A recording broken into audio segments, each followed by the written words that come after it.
Hakajing yakun pre-quarter jong first winter cup pongtung hakasian ke balai kenduk ke Lapalang Sports Club Persai ke Jaguar Sports Club hakatika si sesisian ke pat banong kershan ke latut banwan saki ya katika jing lekai hakabaka jing yakun ke lalong ke internet pat isyong kun habar arteli kiti ke Jaguar Sports Club kala yo ban pelim no da shigol lanod ya ke Lapalang Sports Club haka kelamit haka bala yo ban pinki ke jar da Atlan Kartang mau ubapong da ke jersey number 2 hakategi ke jing kun badia ke man of the match jong kategi jing kun ru la yo ra do samla Atlan Kartang mau ubla yo pinki jar shigol ling ba ka free kick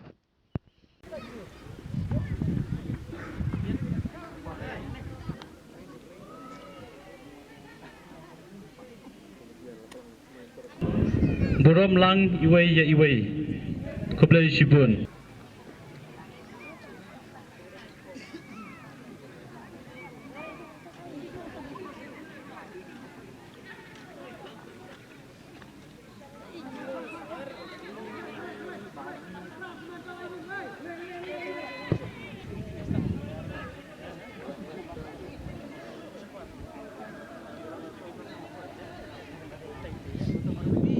Hoi hoi hoi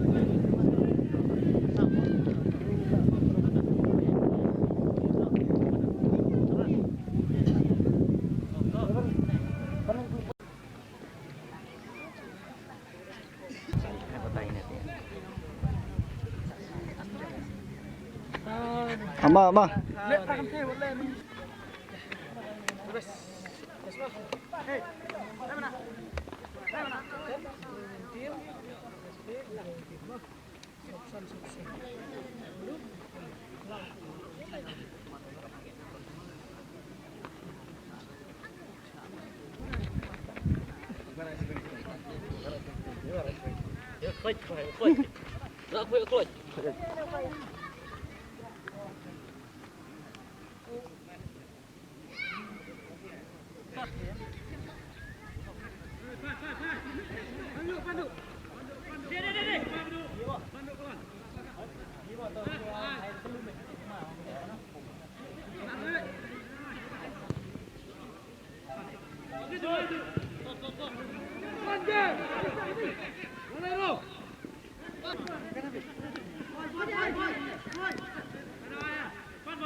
Key player Jongga Jaguar FC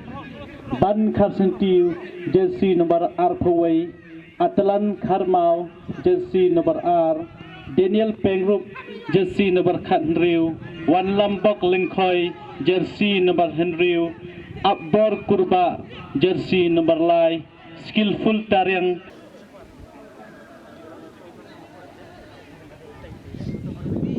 Hoi hoi hoi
Bom.